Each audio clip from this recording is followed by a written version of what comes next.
With your latest news, I'm April Cummings. Admitting to some initial doubts about the new COVID-19 vaccine, Health Minister the Honourable Dwayne Seymour says he is fully on board. I was a bit skeptical at first. I can tell you, very skeptical. I did my research, and if you see me take it, anyone can take it. I can tell you that this is safe, and we have a unique opportunity. As said before, we're only 65,000 people. It's about 42,000 people for us to get herd immunity. Minister Seymour urges everyone to cast their doubts and misinformation about the vaccine aside. There's a lot of negativity going around. There's a lot of messages going around about reasons why not to take the vaccine. I can tell you we need to, if we want to get back to some normalcy quite quickly, we need to encourage people to, as what you'll see us do on Thursday, take the vaccine. Minister Seymour says he'll be among the first on island to receive the vaccine tomorrow morning at the Health Services Authority. He will be joined by the Governor, Premier, Chief Medical Officer, and a slew of doctors from public and private sector. Chief Medical Officer Dr. John Lee, meantime, reports 408 COVID-19 tests carried out since Tuesday. There are 6 positives in the batch, all asymptomatic travelers.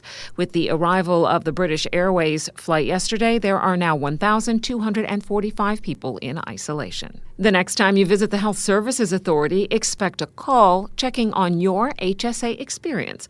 Radio Cayman's Dion Anglin explains. A global research firm, NRC Health, is working with the Health Service Authority to survey patients about their level of satisfaction after they visit any HSA location, including Faith Hospital and district health centers. Starting this January, patients will receive a phone call from 946-8600 within 24 to 48 hours of service, and an automated voice will ask a few brief questions. If the patient cannot be reached by phone, they will receive an email from Connect's survey at surveynrc.com with a custom survey that should have the patient's name and department that treated them. The surveys should take no more than 5 minutes to complete, and the information will be used to help the Health Services Authority improve its services. Reporting for Radio Cayman News, I'm Dion Anglin. If you'd like to find out more, visit hsa.gov.ky. Inclusion Cayman, formerly known as the Special Needs Foundation, has launched a new partnership, and Radio Cayman's Felicia Rankin-Solins has the details. Inclusion Cayman's rebranding was a step to remove barriers and misconceptions society may have towards those part of the disability community on island. This work goes in hand with their 3 pillars: education, recreation, and their new employment partnership. The Rotary Employment Partnership. And this partnership is, alongside Rotary, creating paid, sustainable, permanent employment opportunities for adults with disabilities. Currently in Cayman, we see that there are a lot of adults who are not accessing paid employment opportunities. Lynn Curry, inclusion facilitator at Inclusion Cayman, says they know support for these adults can be limited.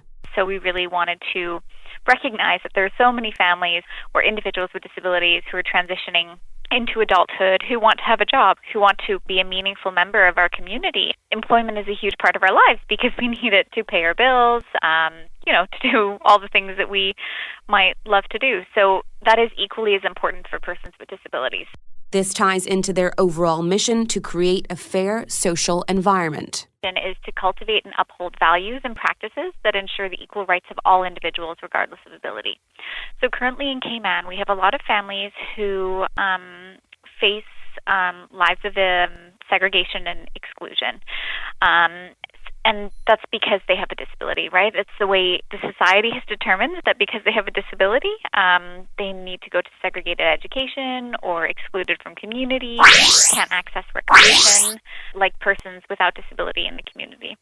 So far, Inclusion Cayman has 1 adult in paid part-time employment and are looking to expand. For Radio Cayman News, I'm Felicia Rankin-Solins. You can find out more by emailing info@inclusioncayman.ky or by calling 321-2957. The National Drug Council says it has its eye on a more competitive spirit for the 21st anniversary of the Arrive Alive 345 holiday safety campaign. We would like to incorporate some sort of competition where, if you are out and you have a group of people, maybe we take some pictures and, we can submit them through some sort of platform that we could give back to those riders. That's an element that we would love to incorporate this year, and as well as just to try and find much more ways of getting the message out there, in various social media platforms, roadside signs, and so forth, and just keep building the program. Simon Miller is a prevention specialist with the National Drug Council. As we reported on Radio Cayman last night, some 2,000 people used the free Purple Ribbon buses on New Year's Eve. Some slight price changes at the pump for the new year. Radio Cayman's Carsley Fuller reports. According to the Overall Retail Network weekly analysis done by the Utility and Competition Regulation Office, self-service regular gasoline across Grand Cayman is selling at $3.89 a gallon, which is down 3 cents since the last check on December 12th.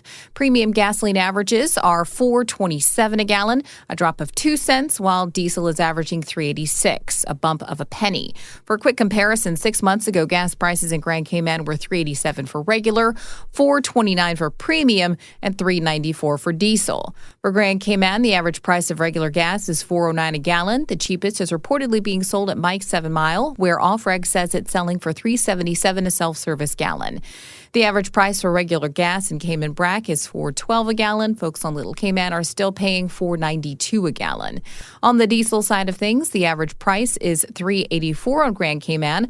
Offreg says the cheapest is being sold at Refuel for $3.32 a gallon. The average price of gasoline in Florida this week is up to $2.28 for regular and $2.91 US for premium, according to AAA. Reporting for Radio Cayman News, I'm Carsley Fuller. Government gets a new facilities manager. Radio Cayman's Paula Cal has more. The Ministry of Education, Youth, Sports, Agriculture and Lands recently announced the appointment of Clive Baker. Mr. Baker, who has served as acting facilities manager since February 2020, has over 2 decades of experience within the Education Ministry. Before assuming the post of acting facilities manager, he worked as senior policy advisor for 8 years after spending time as a classroom teacher. Facilities manager, Mr. Baker will be responsible for planning, developing and administering facilities programs involving new capital projects, building maintenance and repair, energy management, grounds and equipment upkeep. Misal Deputy Chief Officer Wilbur Welcome expressed his confidence in Mr. Baker's ability to meet the rigors of the job, adding that he is a hard worker and an excellent leader who has served the Cayman Islands government well for many years. Mr. Baker says he is confident that this new role will help him continue to contribute to the improvement and development of the education system in becoming world class. Mr. Baker's appointment became effective January 1st. For Radio Cayman News, I'm Paula Cal. That is your latest local news from Radio Cayman's newsroom. I'm April Cummings.